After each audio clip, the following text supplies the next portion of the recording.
Hallo und herzlich willkommen zu einem neuen Video. Wieder mal ein Talk-Video, also schnappt euch einen Tee, einen Kaffee oder einen kleinen Snack und macht's euch bequem, denn es wird wieder eine Runde gequasselt. Diesmal ein sehr angefragtes Thema und zwar so ein bisschen spreche ich heute so über Erziehung, so meine Erfahrungen, die ich so im Laufe der 17 Jahren als Mama gemacht habe. Ja, wir reden ein bisschen über die Unterschiede, wie ist das, Mehrlinge zu haben, wie ist das, einzelne Kinder zu haben, den Unterschied zwischen denen und vielleicht so ein bisschen Tipps und Tricks, wenn man viele Kinder hat. Ich kann natürlich nur aus meinen eigenen Erfahrungen sprechen, denn jede Mama ist unterschiedlich, jedes Kind ist unterschiedlich, da spreche ich aus Erfahrung, denn ich habe 8 und jedes einzelne ist anders und individuell. Von daher meine Erfahrungen und Tipps, die ich mit euch teile. Es muss nicht sein, dass es bei euch so ist oder bei euch funktioniert. Ne? Wie gesagt, jeder ist da halt eben unterschiedlich und jedes Kind ist anders. Aber was ich am besten finde, ist immer der Austausch. Und auch ich lerne von anderen Mamas und höre mir gerne Tipps und Tricks an. Von daher auch bitte hier an alle Mamas, die schon Kinder im jugendlichen Alter haben. Ich brauche auch eure Tipps jetzt. Jetzt Pubertät und so weiter. Lasst mir mal da ein paar Kommentare da, was ihr mir ratet, auf was man am besten achten sollte, jetzt wo die Kinder so in die Pubertät kommen. Sehr gerne, bitte her damit. Da bin ich noch nicht, also soweit kann ich nicht sprechen. Da werden wir uns wahrscheinlich in ein paar Jahren nochmal wiedersehen beim Talk-Thema. Wie habe ich die Pubertät von Sechslingen überstanden? Aber jetzt erstmal kommen wir mal so ein bisschen in das Kleinkindalter, sage ich jetzt mal. Einmal zum Thema so Unterschied. Also ich finde, das ist schon ein heftiger Unterschied, ob man Mehrlinge hat oder ob man einzelne Kinder hat. Das ist auf jeden Fall ein sehr, sehr großer Unterschied. Zum einen, was ich auch immer witzig finde, ich muss das echt mal hier loswerden, es ist immer so witzig. Ich muss wirklich immer so schmunzeln, wenn ich dann eure Kommentare lese und dann steht... Aber wirklich, jeder von euch schreibt das so. Ich habe zwar nur 2 Kinder oder ich habe zwar nur 6 Kinder, ich habe nur 5 Kinder, ne, aber so und so. Und das muss ich so lachen, dass dann jemand schreibt, ich habe nur. Also als wäre das so, ne, weil ich habe jetzt mehr Kinder, aber dieses nur 2 Kinder, nur ein Kind, also auch nur ein Kind ist ein Haufen Arbeit. Und ich sag's mal so, Kinder kriegen ist gar nicht mal so schwer, es sei denn, okay, wenn man jetzt Probleme hat, vielleicht schwanger zu werden, wie auch in meinem Fall damals. Genau, da habe ich ja auch ein separates zum Beispiel Video gemacht. Ich glaube, darüber habe ich gesprochen in meinem PCOS-Video über meine Hormonstörung. Genau, was ich da für Behandlungen hatte und so weiter, weil ich eben, nicht schwanger werden konnte. Aber... wenn man da keine Probleme hat, dann ist Kinderkriegen an sich eigentlich gar nicht so schwer. Die schwerste Aufgabe ist die Erziehung. Und ich wurde sogar gestern, wurde ich von einer Bekannten, wir waren auf einer Verlobung und dort war eben von dem Bräutigamsseite die Familie, die ich halt noch nicht kannte, und da hat, ich glaube die Mama war das, die hat mich gefragt, ist es denn mittlerweile einfacher oder ist es jetzt einfacher oder war es früher einfacher? Irgendwie, ich weiß nicht mehr genau, wie die Frage war, aber sowas in der Art, und diese Frage bekomme ich sehr, sehr oft. Und da ist auch sehr, sehr interessant. Ich sage halt immer, früher war es wirklich körperliche Arbeit, es war wirklich eine körperliche Anstrengung. Jetzt ist es eine psychische Anstrengung. Ja, also früher war es wirklich körperlich, so viele Babys tragen, wickeln, füttern, ne, also den ganzen Tag auf dem Bein und hinter eben so vielen Kleinkindern hinterherrennen und so weiter. Das war wirklich eine körperliche Anstrengung, ja. Diese habe ich Gott sei Dank mittlerweile nicht mehr so, ja, obwohl ich zwar auch viel zu tun habe und so weiter. Wenn ihr meine Vlogs regelmäßig guckt, dann wisst ihr ja, mit meinen Wäschebergen und so habe ich genug zu tun. Aber natürlich nicht mehr so wie früher, ne? Also die Kinder sind selbstständig, die helfen hier im Haushalt mit. Auch da kann ich euch ein paar Tipps und Tricks gleich nennen. Ja, es ist halt mehr jetzt psychischer Stress, ne? Die Kinder sind in einem eben Alter jetzt gerade aktuell, ne? Die Sechslinge sind ja jetzt 13 geworden im Oktober, Malik Musa ist im November 12 geworden, unsere Große ist 17, die wird nächstes Jahr im Sommer 18, volljährig, oh mein Gott, ich kann gar nicht glauben. Ich will gar nicht daran denken, dass die schon so schnell groß werden, dass die Zeit so schnell rennt. Aber ja, und jetzt ist es eben so, dass man hat halt viel psychischen Stress, ne? Die Zankereien zwischen den Kindern, wo man immer schlichten muss und so weiter. Die Schule, dass man sich da konzentriert, hinter den Kindern herrennen muss und so weiter. Und das ist halt alles, geht eher auf die Nerven und auf die Psyche, als jetzt, sage ich jetzt mal, die körperliche Belastung. Deswegen von daher ändert sich das in den Jahren und kann man halt nicht vergleichen mit der Anfangszeit, mit der aktuellen Zeit. Also einmal zu den Unterschieden, was zum Beispiel, was ich beobachtet habe. Ne, ich habe ja als erstes ein Kind bekommen, deswegen ich weiß es, dass auch ein Kind super schwer sein kann. Ja, das heißt nicht, wenn man Sechslinge hat, ist man jetzt hier die Supermama. Das bin ich auch nicht, das will ich auch nochmal betonen. Ne? Ich will mich immer nicht so hinsetzen und so wirken, als könnte ich alles, wüsste ich alles und wäre die perfekte Mutter, perfekte Hausfrau. Nein, um Gottes Willen. Ja, ich habe auch meine Fehler und ich bin nicht top in der Erziehung. Ja, ich habe auch nicht irgendwie Pädagogik studiert oder sonst irgendwas. Ich bin in diese Situation reingekommen. Ja, ich habe auch nicht geplant, 8 Kinder zu haben. Und es ist halt nun mal so gekommen, wie es ist. Und wir haben immer das Beste aus der Situation gemacht und sind in jede Situation reingewachsen. Das heißt, wir haben immer geguckt, wie ist die aktuelle Lage, was können wir machen, was können wir verändern, damit etwas funktioniert, damit es besser läuft. Also wir sind immer im Laufe der Jahre, im Laufe der Zeit haben wir so viel verändert und so viele Dinge gemacht, um zu gucken, dass sich jeder wohlfühlt und so weiter. Also ich kann halt wirklich, wie gesagt, nur aus meinen eigenen so Erfahrungen sprechen. Aber ich weiß, als ich meine erste Tochter hatte, das war für mich super, super schwierig. Vielleicht liegt es auch daran, dass ich selber ja aus einer sehr kleinen Familie komme. Das heißt, ich hatte mit Babys, mit kleinen Kindern eigentlich so gut wie gar nichts zu tun. Das heißt, für mich war es dann so, vielleicht kennt ihr die Situation, vielleicht seid ihr gerade schwanger oder habt gerade ein Kind bekommen oder so, schreibt es mir gerne in die Kommentare. Man weiß zwar 9 Monate lang, ja, man bekommt ein Baby, man erwartet ein Kind, man bereitet alles vor, man macht das Zimmer, man besorgt alles, was man fürs Baby braucht. Und dann plötzlich ist es so, dann ist man aus dem Krankenhaus zu Hause plötzlich mit dem Kind im Arm und denkt sich so, oh mein Gott, ich habe so eine Verantwortung für dieses Menschenleben. Also es war bei mir auf jeden Fall so, es war dann so, ne, auch so ein bisschen dieser Babyblues und so kommt ja auch dann und es war dann so für mich, ich habe dann plötzlich wirklich realisiert, wow, ich habe jetzt diesen Menschen auf die Welt gebracht und das ist so eine krasse Verantwortung, die das jetzt mit sich bringt. Ne? Und das wurde mir erst dann bewusst.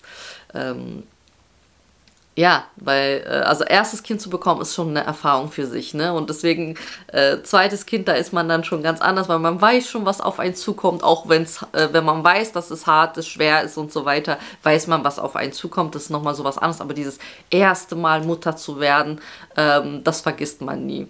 Also schreibt mir das mal, ob ihr dieses Gefühl kennt, wenn ihr Mama seid, von mehreren Kindern, ob ihr dieses versteht, was ich meine, dieses Gefühl beim ersten Kind, was man bekommt.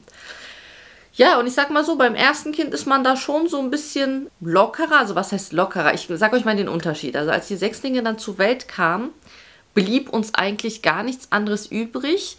Ich habe es immer so ein bisschen verglichen wie mit so einem Kindergarten. Also bei uns war es wirklich ein bisschen wie so im Kindergarten. Wir hatten wirklich knallhart strukturierten Tag. Also wirklich, der war von morgens bis abends knallhart strukturiert. Dann wurde gegessen, um die und die Uhrzeit wurde Mittagsschlaf gemacht, dann wurde das gemacht, dies gemacht. Also wirklich so ein richtiger Tagesablauf, wie man das zum Beispiel auch so im Kindergarten kennt. Genau so einen hatten wir. Ohne diesen Tagesablauf würde gar nichts funktionieren.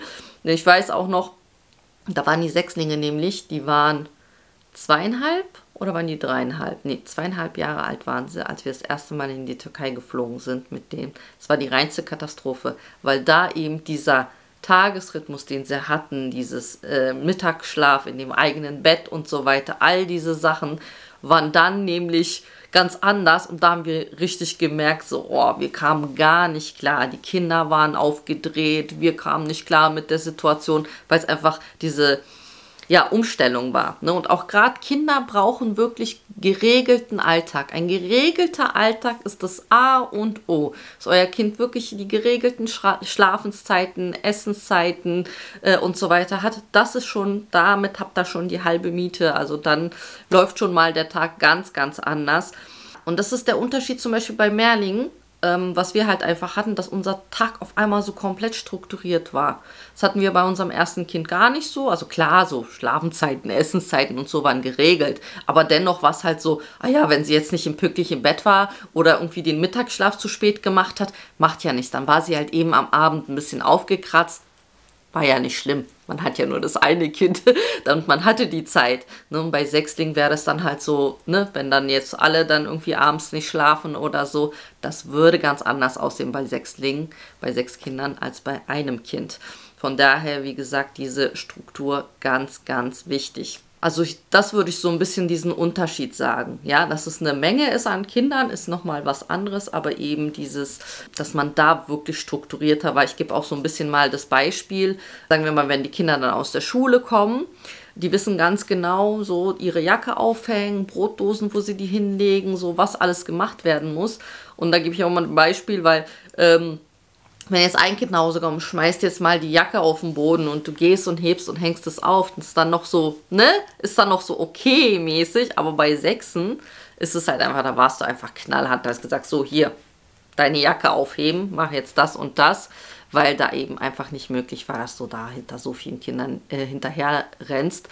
Und ich finde das auch sehr gut. Also ich finde, durch diese Struktur sind auch unsere Kinder von klein auf wirklich sehr, sehr selbstständig gewesen. Ne? Und dazu kommen wir auch zum Thema, zum Beispiel die Kinder mit in den Alltag, in die Hausarbeit und so weiter zu integrieren. Also ich bin der Meinung persönlich, man sollte ein gesundes Maß haben. Ja, ich finde, weil ich zum Beispiel nur mit einem Bruder aufgewachsen. Dennoch waren meine Eltern beide berufstätig und meine Mutter hat immer von der Arbeit angerufen, meinte, Roxana, geh mal bitte einkaufen, mach mal, hol dies und das. Kannst du bitte heute Staubsaugen, kannst den Boden wischen, kannst du diesmal. Also ich hatte wirklich schon als junges Mädchen Aufgaben. Und ich sage, das hat mich sehr positiv geprägt, weil ich glaube, wenn ich das nicht gehabt hätte, dann wäre ich heute nicht so gut organisiert, wie ich es bin. Deswegen finde ich, das hat was mit Erziehung zu tun, dass man Kinder mit in den Haushalt integriert, ohne zu übertreiben. Ja, weil die Kinder sollen sich natürlich auch, sind halt Kinder, ne? Die sollen auch Kind sein und die sollen sich eher auf die Schule konzentrieren und solche Sachen, aber dennoch sollen sie wissen, zum Beispiel habe ich das schon immer gemacht, auch schon bei meinem ersten Kind, dass das Kinderzimmer nicht mein Zimmer ist. Das Kinderzimmer ist das Kinderzimmer und dementsprechend ist das Kind sozusagen dafür verantwortlich, da Ordnung zu halten und so weiter. Und auch da, ich sag mal so, die Kinder gucken ab, was die Eltern machen. Ja, und ich habe von klein auf die Erfahrung gemacht, bei meinen Kindern, wenn die gesehen haben, ich lege jetzt Wäsche zusammen, die kamen automatisch und wollten spielen. Bestes Spiel für die Kinder, Socken finden, Paare finden, das haben meine Kinder geliebt. Also gerade bei Wäsche zusammenlegen, wirklich, hat denen so Spaß gemacht, das ist wie Memory.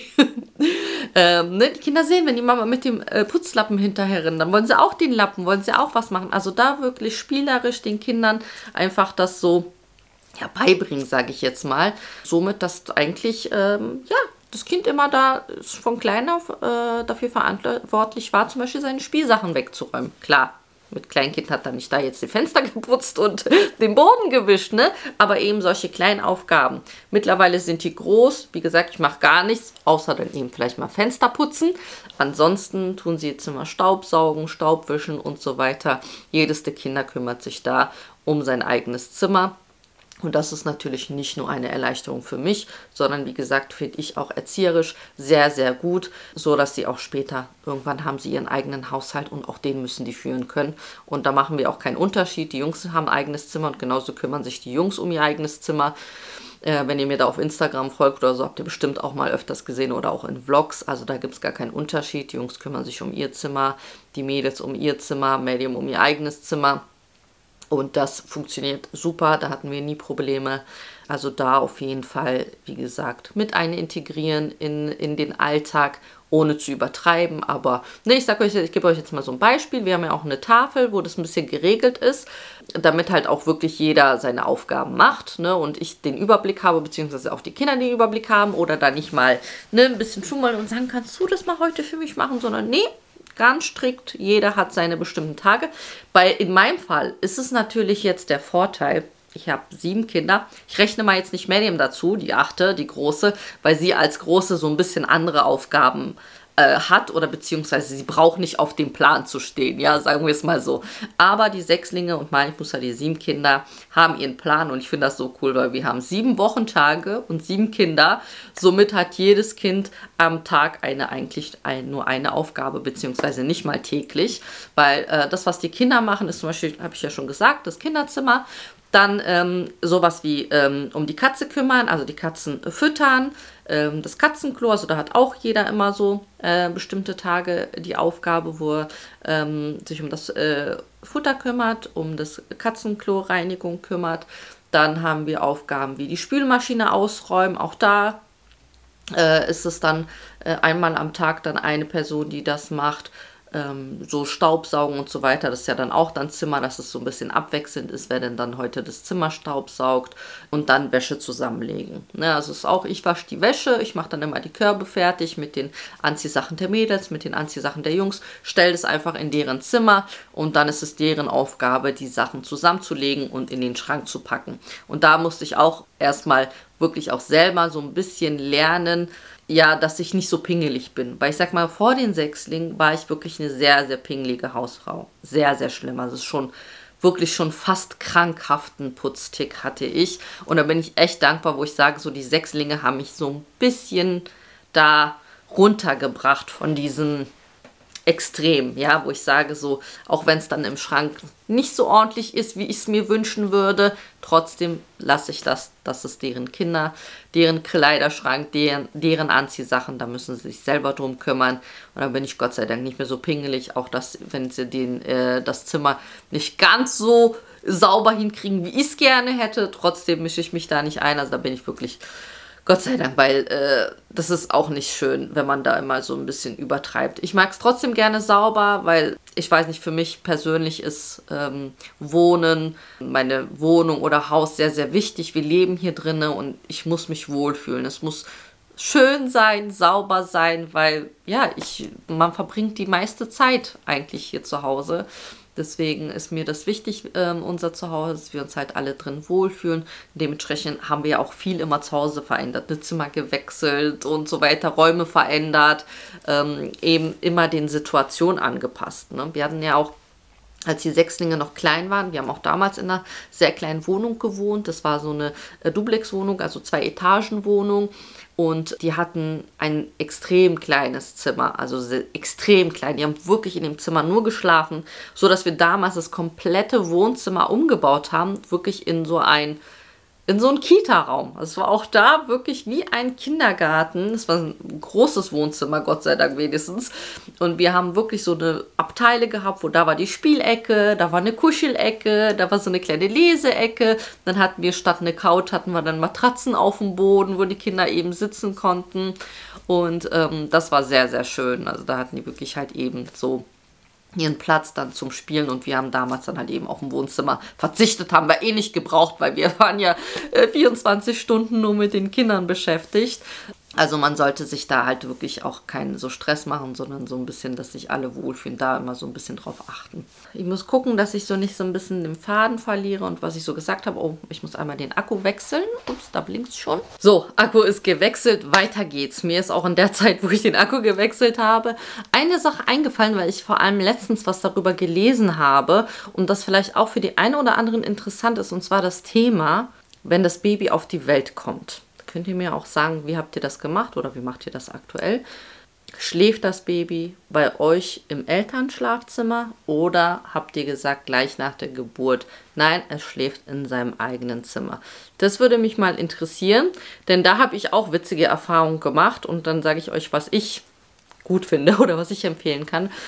Zum Beispiel war es so, dass ich bei Mariam direkt ging gar nicht. Mariam hat direkt bei uns im Zimmer geschlafen. Also ich habe auch, glaube ich, mir gar nicht die Gedanken darüber gemacht, dass ich Mariam direkt in ihr Zimmer gebe, sondern ich hatte direkt ihr Babybett an meinem Bett dran. Ne? Weil wegen Stillen und so weiter habe ich das direkt als praktisch gesehen, gerade nachts. Ne? Man will ja auch ein bisschen Schlaf kriegen, dass ich da einfach nicht hin und her laufe oder sowas. Das war da habe ich mir gar keinen Kopf darüber gemacht. Es war eigentlich für mich direkt klar, dass das Baby wahrscheinlich eben neben meinem Bett schlafen muss, damit ich da an ihr bin. Beziehungsweise ich könnte auch, glaube ich, dann gar nicht schlafen, wenn es in einem anderen Raum wäre. Also, ne, gerade auch so die ersten Tage, weiß ich noch, also wirklich so, auch wenn man so eingeschlafen ist, man immer wieder nach dem Kind geguckt. Das war so meine Erfahrung. Und dann, ja, wurde Maddie immer ein bisschen älter und ja, sie hatte dann einen Tick entwickelt, dass sie immer mein Ohr zum Schlafen gebraucht hat. Also sie hat wirklich immer an meinem Ohr geknetet und ist so eingeschlafen. Also sie konnte ohne mein Ohr nicht schlafen. Und es ging dann so, ich glaube, ganze 3 Jahre. Ja, ganze 3 Jahre, fast 3 Jahre würde ich sagen. Ne? Sie war ja 4, als die Sechslinge zur Welt kamen. Da hatte sie eigentlich schon 3 Jahre hat sie bei uns im Bett geschlafen.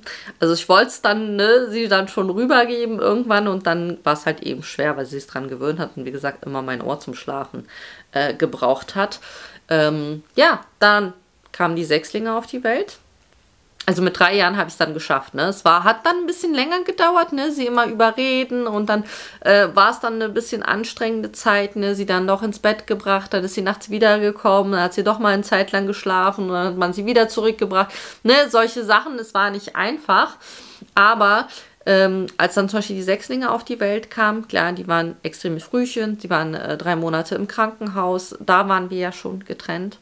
Und dann auch, als sie dann zu Hause waren, nach den 3 Monaten Krankenhausaufenthalt, war es genauso, das war ja nicht möglich, dass die alle 6 in meinem Bett schlafen, sondern die hatten halt jeder ihr Bettchen und das war eben der Unterschied, ne? Also da gab es einfach dieses, ne, weil ich kriege ja auch ganz oft die Frage, wie hast du das geschafft? Wie kann das sein, wenn doch einer geweint hat? Wie war das, wenn alle geweint hat? Jeder stellt sich das sehr, sehr schlimm vor. Und ich muss euch ehrlich sagen, ich würde es mir auch so vorstellen, weil wenn ich schaue, wie es bei meiner ersten Tochter war, ich habe sie wirklich die erste Zeit nur rumgetragen, also die ersten Monate, die hat an mir geklebt wie eine Klette, sie hat auf mir geschlafen, in meinem Bett geschlafen, ne, diese richtig intensiv mich gebraucht, ne, zum Einschlafen gebraucht, zum alles gebraucht, also, ne, da hat sie auch viel geweint, gerade so die ersten 3 Monate und deswegen war da eben als ahnungslose Mama, ich wusste nicht, was hat sie denn, hat sie jetzt Hunger, hat sie Bauchweh, was will sie denn eigentlich von mir? Ich stand halt auch so ahnungslos da bei meinem ersten Kind, ich hatte da auch Probleme mit dem Stillen und so und wusste dann halt nicht, hat sie jetzt Hunger oder hat sie Bauchweh, ne, das Kind schreit den ganzen Tag und so rumgetragen, solche Sachen, wenn ihr Mama seid, kennt ihr das. Und wenn ich mir vorstelle, das Gleiche hätte ich mit den Sechslingen gehabt, das wäre wirklich nicht machbar gewesen. Und so stellen sich das, glaube ich, viele vor. Aber das war halt eben nicht so. Bei den Sechslingen, die waren ja eben im Krankenhaus 3 Monate und die haben schon dort im Krankenhaus diese Routine entwickelt. Und mir haben damals auch die Krankenschwestern gesagt, dass es bei Merlin ganz, ganz anders ist. Die haben wie so ein Gespür, dass die ganz genau wissen, die sind nicht alleine. Die sind nicht alleine und die haben dieses Instinkt, irgendwie geduldig zu sein. Also das hatte mir die Krankenschwester so erklärt und ich habe wirklich das Gefühl, dass das wirklich so eben so war. Natürlich, ich glaube auch daran, der liebe Gott hätte mir nicht 6 Kinder gleichzeitig geschenkt, wenn das nicht möglich wäre zu schaffen. Ja, daran glaube ich halt. Aber dennoch eben hatte ich das Gefühl, dass das, was die Krankenschwester zu uns damals gesagt hat, wirklich zutrifft. Und somit war das gar kein Thema, ob die Kinder jetzt bei mir im Bett schlafen oder nicht, sondern es war halt eben schon durch diesen Rhythmus im Krankenhaus, Versorgungszeit, Wickelzeit, Fütterzeit, Stillzeit, all das war so geregelt, ja, dass es gar kein Thema war, sondern ne, jetzt war Essenszeit, jetzt alle haben die Flasche bekommen, ne? Zum Beispiel gerade jetzt nachts, wenn ihr euch fragt, wie das war, da war es halt wirklich so, wenn der Erste angefangen hat schon zu quengeln, dann wurde schon die Milch vorbereitet, da wurde schon der Erste gefüttert und dann haben wir nicht gewartet, bis der Nächste quengelt, sondern wir wussten, es ist jetzt Essenszeit und haben nach und nach die Kinder, die so langsam wach wurden, schon gefüttert. Also bevor sie überhaupt wach geworden sind vor Hunger und angefangen haben zu schreien, haben wir schon nach und nach eben jedes Kind genommen und nach gefüttert. Ja, also das war so mit den Sechslingen. Und deswegen war das gar kein Thema. Aber ich muss ehrlich sagen, weil das Witzige, was daran eben ist, als dann Malik Musa auf die Welt kam, der kam ja relativ schnell, ungeplant und so weiter. Auch das habe ich in anderen Videos schon bearbeitet. Deswegen will ich hier jetzt nicht nochmal das Ganze erzählen.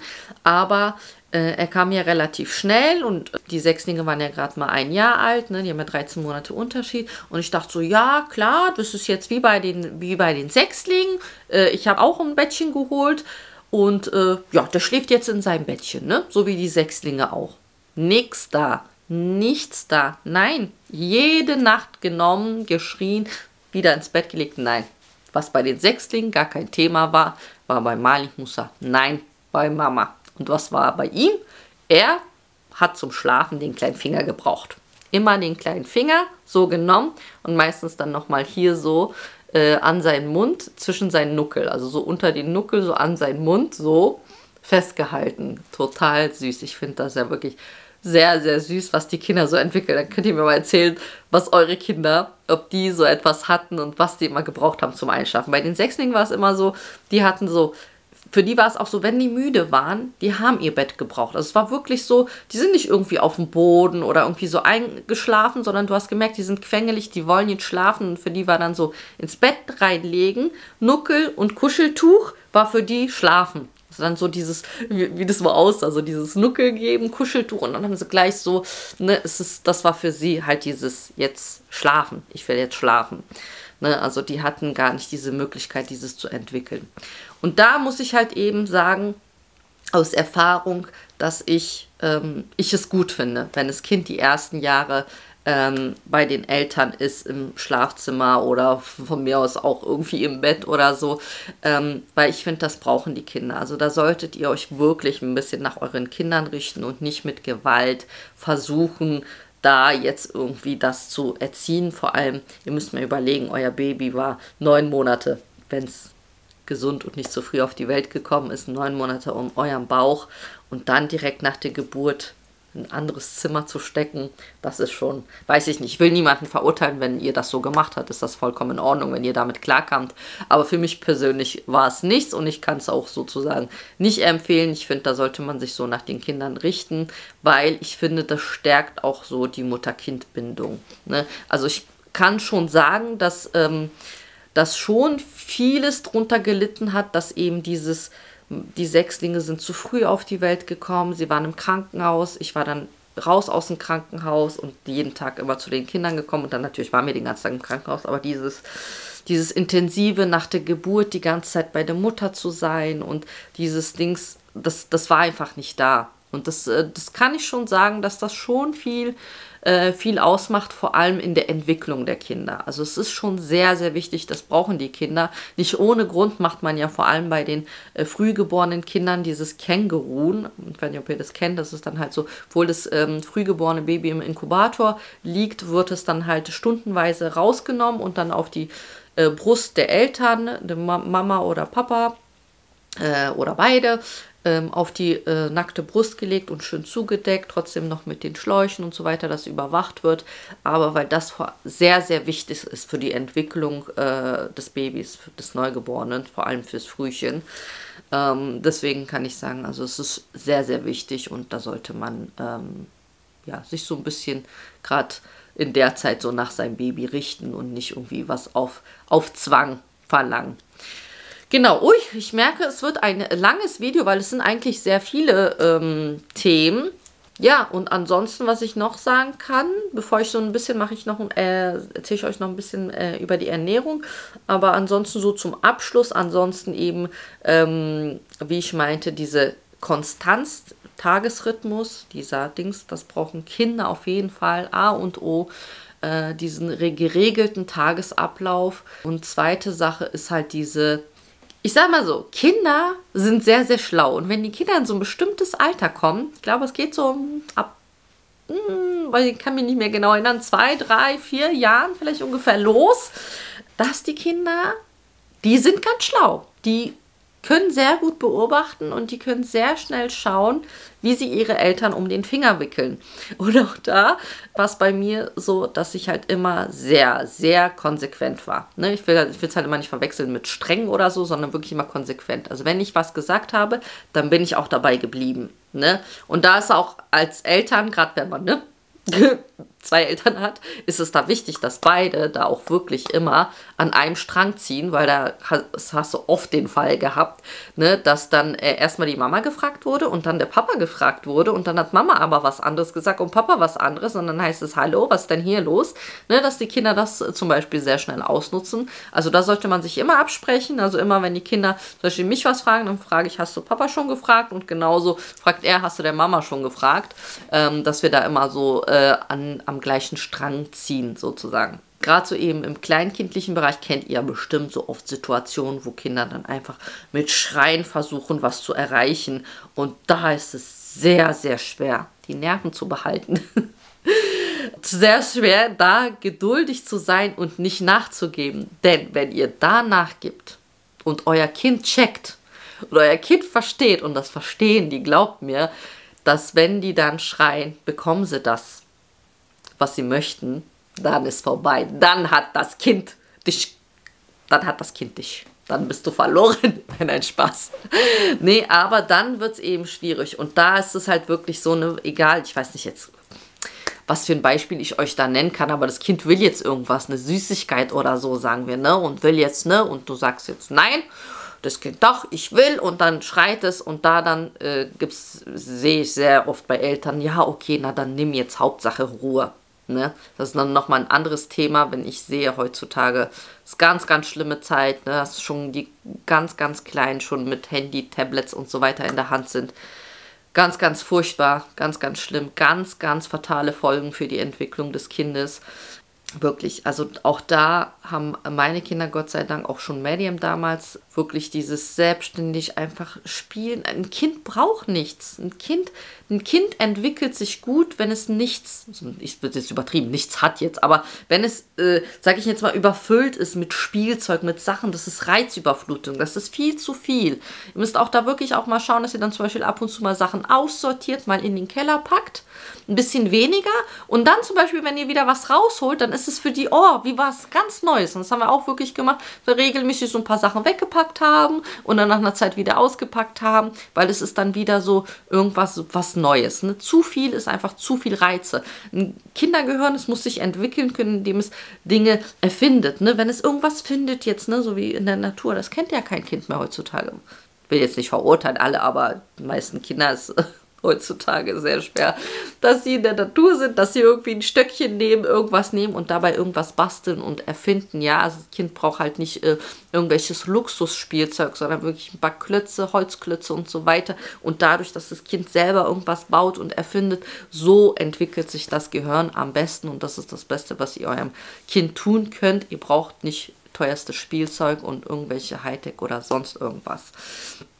Bin ich jetzt wieder ausgeschweift, aber zu dem Thema eben dieses strikt zu sein. Und auch natürlich, wenn es schwer ist, wenn das Kind dann jetzt seinen Willen haben will und das mit Schreien durchziehen will.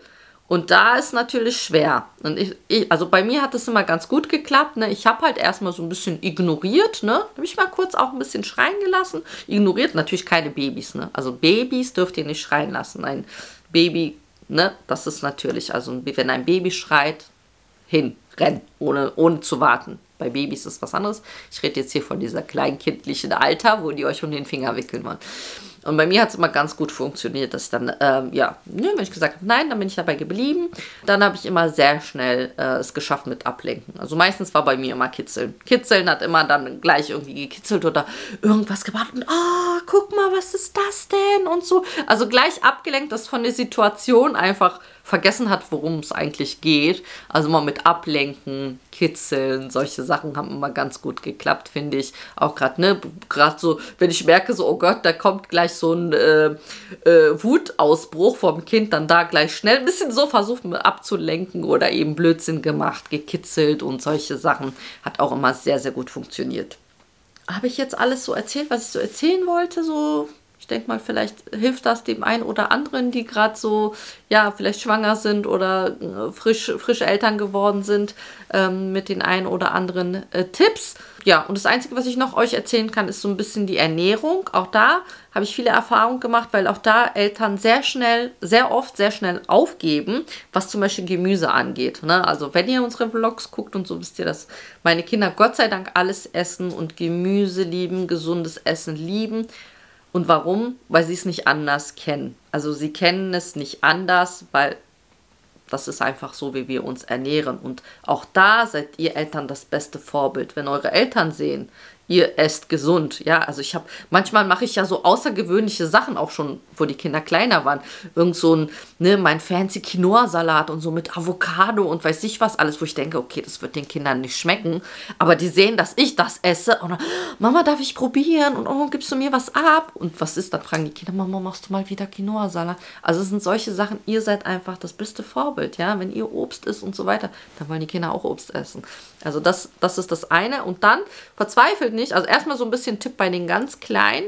Da kann man sehr gut mogeln. Zum Beispiel habe ich immer, klar, jedes Kind, wer liebt es nicht, Nudeln.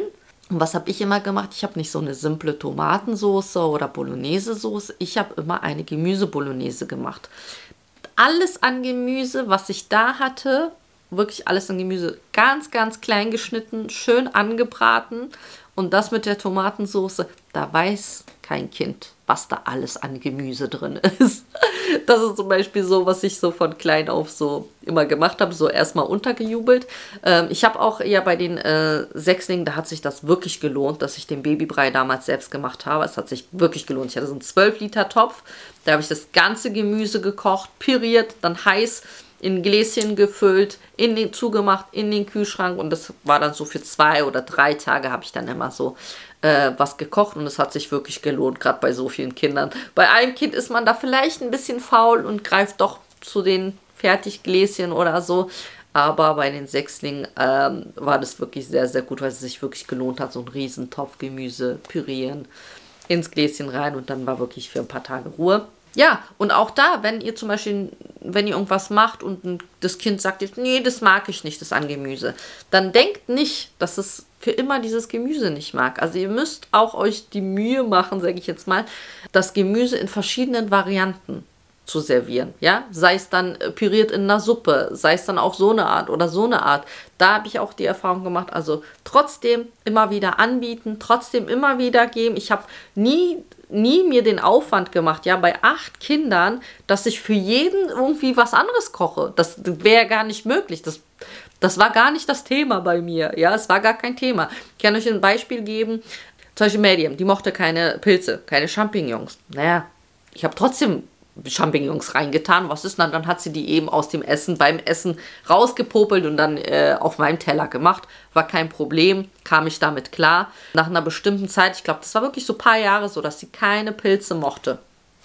Guckt jetzt, ist jetzt auch schon wieder ein paar Jahre her, ne?